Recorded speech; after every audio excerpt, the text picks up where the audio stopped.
As a teacher in 2023, I'm going to react to 1995's Mr. Holland's Opus, which takes place starting in 1964. I highly recommend you watch the movie before listening to my reaction, but if you refuse to take that advice, I've linked to other videos that feature the scenes I'll be breaking down here. I'd rather not include them and risk this whole video being taken down, so I'll provide brief scene descriptions as part of my reactions.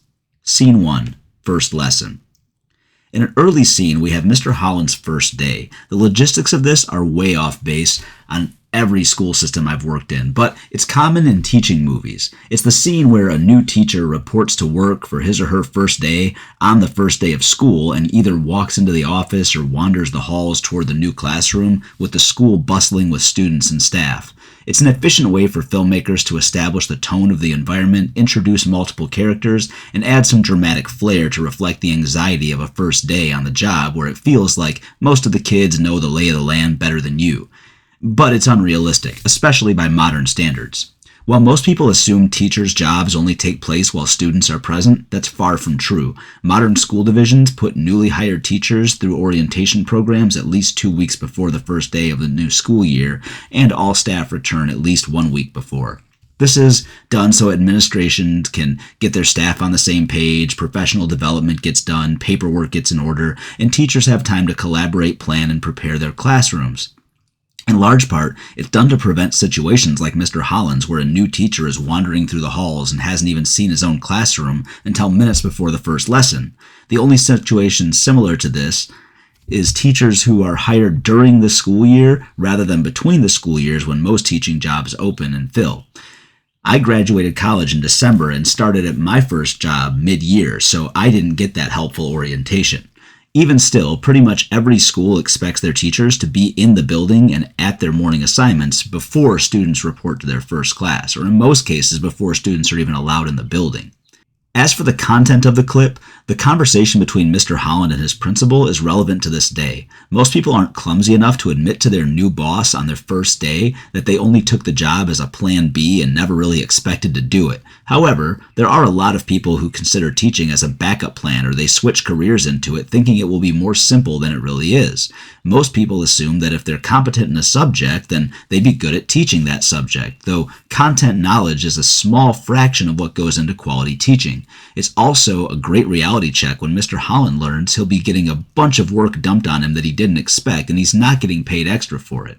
Again, teachers would actually learn about these assignments during pre-service weeks, not randomly on their way to class on the first day when the principal happens to bump into them in the hall. In another scene, Mr. Holland tells his new PE teacher friend that he chose teaching to have enough free time to work on his own music, and the veteran teacher quickly explains that teaching is not a job to take because you want more free time to yourself. On the contrary, it's a job that will use every scrap of time you're willing to give it, and if you don't give it time beyond the hours you're assigned, it's impossible to do the job well. It presents a practically constant challenge to your work-life balance that creates a struggle for many new and veteran teachers. Mr. Holland's first day is riddled with mistakes, which is generally true of any first-year teacher, including really good ones. He arrives at his classroom seconds before his students. He walks through them and makes his way to the front of the room rather than greeting them as they come in. He's writing on the board as they enter rather than having his class set up ahead of time. He rushes them to sit down so they can start, but he starts talking before his kids are seated and while they're still talking. He starts the academic part of the lesson by asking the class for their definition of music, then misses the opportunity to present a definition personal to him that's laced with passion that he can later connect to the academic definition. Instead, he painfully recites the textbook definition to begin what they can only assume will be an equally boring lecture, as indicated by one young man nearly falling asleep at the start. Leaning on class materials like textbooks, PowerPoints, or videos is a poor strategy. If students could just read a book, browse a PowerPoint, or watch a video, they wouldn't need a teacher. More importantly, this very green version of Mr. Holland jumped headfirst into the trite academic content without building any form of relationship with his class first. He didn't even take attendance first to at least make eye contact with each student and start to learn their names.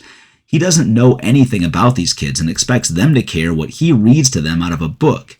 His lesson didn't have any form of anticipatory set, meaning something to engage their interest. For example, if you want to talk about what something as powerful as music is and what it means to kids, how about playing them some music, maybe some samples they recognize and some that they might not, to get them talking? If you want them to critically examine the textbook's definition of music, why not play some examples from across the spectrum that technically meet that definition and invite them to challenge and interact with the definition itself?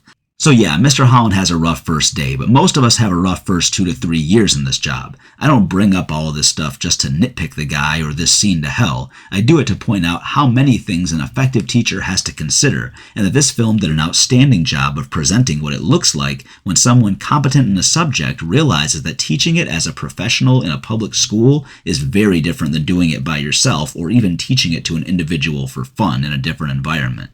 Scene 2. Play the sunset. Right off the bat, in modern times, a male teacher needs to get the hell out of that classroom if an individual female student walks in and it's just the two of them. If that's me, I'm walking into the hallway or at the very least keeping that door wide open. You do not put yourself in a position where that female student or someone passing by can accuse you of doing something that will cost your job. That might seem extreme, but it's true. If you want to meet with individual students after hours, especially if there's a difference in sexes, it should be in an open public location. As for the spirit of what's happening in this scene, Mr. Holland makes some big strides compared to his string of first day blunders. When a student expresses a desire to give up an extracurricular activity like band or a sport, this moment is tough for both people. It takes courage for Gertrude to look him into his eyes, thank him for trying, and admit that she's giving up. It's also tough for him to hear that all the effort he put in was a waste, and if he knows this student was enjoying the activity, it hurts to hear that she's planning to quit. It's the adult's job to turn this into some kind of conversation to at least understand that the student is giving up for the right reason. It's possible that there was something Mr. Holland could have done to prevent it that he might save the next student with. Without talking through it, he'll never know. He handles this interaction rather well. 1. He didn't need to wait for her to start walking away before he responded to her. Movies like to do that for dramatic effect. But it is important that he let her say everything on her mind before responding. Because he suddenly stops playing the piano the moment he understands that she's quitting, we know he's shocked and realizes this is a serious matter, but he doesn't interrupt her. 2. He responds with a question that will cause her to think about the answer and give him vital information before moving on. He asked, "Is it any fun?" And if her answer was something like, "No, it's never been fun. I've only ever done this because my dad made me do it and I really hate it," then Holland should openly support her decision and encourage her to invest her time into something she does enjoy. 3. When Gertrude gives the interesting response that she wanted learning the clarinet to be fun, he quickly determines that he needs to encourage her because she likes learning this instrument and she respects her teacher enough to come talk to him, but she isn't having fun with it. He then suggests a different method to get her intrigued and keeps the conversation going. 4. He uses a professional example to illustrate that music can be fun without being complex and technical. He also continues to ask the student questions rather than giving her a lecture. Questions are powerful because they evoke thoughts and give the teacher multiple data points to consider while proceeding. When he learns that she too appreciates the less complex music and gets a reason that she likes it because it's fun, he can then transition to getting her to take more joy in her music. 5. The resolution of this scene is a bit forced and rushed, as these moments often are in movies. In this case, her teacher gives her the nonsensical advice to play the sunset as a metaphor for what she likes about herself. You'll see movie teachers or coaches use random analogies like this and suddenly give kids eureka moments and they're instantly good at football or clarinet. And I respect that this scene is technically more patient and shows that she's struggling still, but progress is never this magical. Importantly, though, he's encouraging her, providing technical instruction, and most importantly, making sure she's having fun. It should be noted that this is far easier to do with one student at a time than it is when you're trying to instruct a full class. It's one of the reasons teachers should find opportunities to interact one-on-one with their students during class, in the hallway, at sporting events, and more to build relationships and to find these kinds of teaching opportunities. Scene 3. Rock and roll. While it seems comically obvious that Mr. Holland was making an excellent choice by using rock and roll to engage his students, his response from administration is not all that unrealistic. I was chastised in 2011 for using hip-hop songs to teach my students about poetic devices in English class. I was told by administration that similar things that Mr. Holland was. Even though I chose songs that were free of profanity, they weren't free of racy metaphors, and the elderly administrator levying the criticism against me thought I was corrupting their young, impressionable minds as if my students had never heard hip-hop music outside of my classroom. It remains frustrating to this day when school leaders behave this way and take no issue with the classics in literature such as the violence or sexual innuendos of Shakespeare's work. If you want to meet kids where they are, you often have to take these kinds of conversations with admin who are more scared of potential parental complaints than they are interested in students actually seeing how academics fit into the real world around them. Scene 4. Help me out. Here we see a stereotypical old-school football coach chewing out his players and Mr. Holland struggling to teach his band students how to march. The realistic part of this is that getting a large group of people to march in step, like many things, is simple but not easy. Highly organized and well-practiced units like bands and military formations make it look easy to the people who have never done it. So, it's impressively realistic for a film to showcase students who have never marched and a teacher who has never taught marching struggle with starting a marching band. It's also pleasantly realistic that an experienced teacher would reach out to help a rookie who's visibly drowning. What I love about this scene is that it showcases a solution that many modern teachers struggle with: asking for help, particularly from someone outside of your grade level or department. Many teachers don't understand that a 10th grade biology teacher could learn about the profession quite a bit from an elementary art teacher, and vice versa. Those who are willing to ask for help without limiting themselves to an inorganically assigned mentor, co-teacher, or just the others in their department or grade level tend to benefit greatly. This also applies to older teachers who are willing to learn from younger teachers who lack experience but offer fresh perspectives on the craft. I also appreciate that this scene showcases a student who's very intelligent and hardworking, but doesn't fit the traditional mold that our education system says makes you smart. Based on Gardner's theory of multiple intelligences, Lewis appears high in the intrapersonal and bodily kinesthetics intelligence. But American high school requires you to demonstrate a certain aptitude in math, literature, and other areas, often in ways that you'll never use outside of school. Modern high school teachers sometimes need help each other like this by transferring a student to a class where the teaching style might be a better fit, which is a good reason that teachers should be granted a high level of classroom autonomy, despite many administrators wanting to see everyone at a grade level teaching the same standards in the same way at the same time on the same pacing guide. When a student is being transferred to a new class, it's ideal for the teacher to meet with a student, and preferably a parent, before joining the new class to help the transition. The only thing I'll knock this scene for, apart from the dated coach scolding his players, is that if a student is academically ineligible today, it tends to be based on a current or recent performance in classes. In my state, there's a certain number of classes that you need to have passed in the previous semester, and you couldn't just have a kid join the marching band and become academically eligible, even if the principal wanted to do it.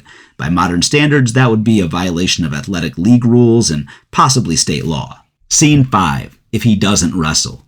In this 3-part section, we get to see how Mr. Holland does with Lewis. At first, when the coach checks in, Holland admits that Lou can't seem to learn how to beat a drum and he can't seem to teach him. Coach Meister does what a lot of people do by oversimplifying Mr. Holland's task. As with teaching a group to march or 11 football players to execute plays in sync, teaching a kid who's never touched drumsticks to bang a drum is much more challenging than he assumes.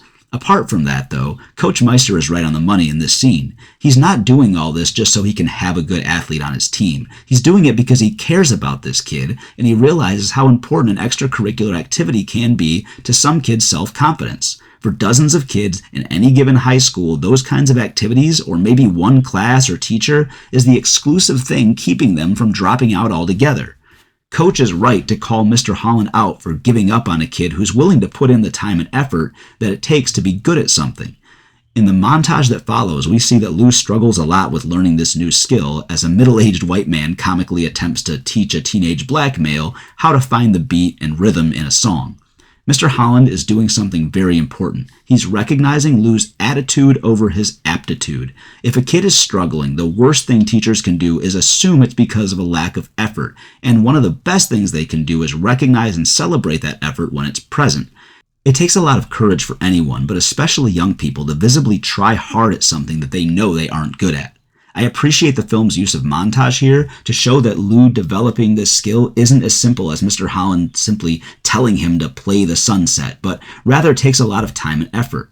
Lou is also visibly having fun, even while he's struggling, so this scene does a good job of contrasting Lou and Gertrude. While many students have trouble with the skills or content of a class, they struggle for a wide range of reasons. Good teachers know there's no one-size-fits-all solution, and they identify what students need and give it to them. This is called differentiated instruction, and again, it's much easier to do when working with students one-on-one, which most teachers don't have the luxury of doing.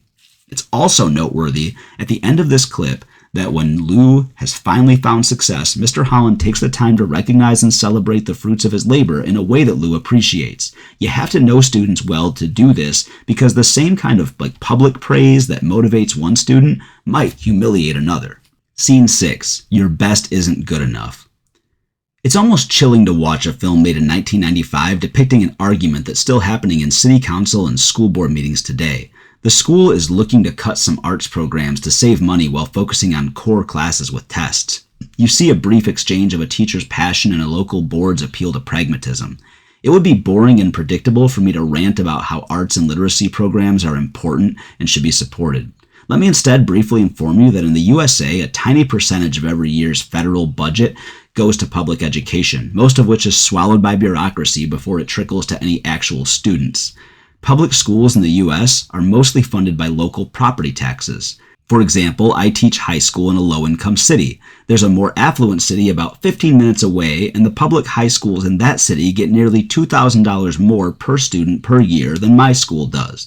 The kids who come from greater poverty go to schools with fewer resources and less competitive teacher salaries for educators who work with more challenging students. So, education, which is supposed to be the great equalizer of our society, is systemically inequitable, which leads to teachers begging local schools and cities for funding, which should never happen in the first place. Scene 7. Mr. Holland's Opus. This scene is absolutely beautiful and tragically unrealistic. I hate having movies spoiled for me, and the first time I saw this was because my dear friend Josh brought it up in a conversation wherein he completely spoiled the whole plot and ending of the film before I saw it. A few weeks later, when I watched the movie, knowing exactly what was going to happen, I still cried my eyes out at this ending scene, and I still cry even when watching the ending out of context. By the way, there's more to the scene than what you'll see in the YouTube clip that I provided. Again, go watch the damn movie, it's good. What's obviously beautiful about this scene is it makes a teacher's lifetime of work tangible.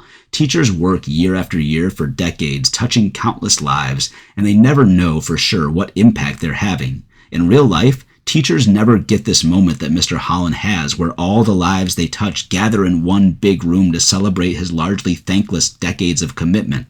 By the time most of us are mature enough to realize how hard our best teachers worked and what they were trying to do for us, it's often too late to reach out to them. We're talking about people who work countless unpaid hours regularly just because they care about kids and want them to grow into successful and happy adults. If you're lucky enough to still be able to reach out to those educators in your life, I'd implore you to do so. And if you can't, maybe we can celebrate them in the comments and provide some inspiration for any teachers who watch this video. Cheers.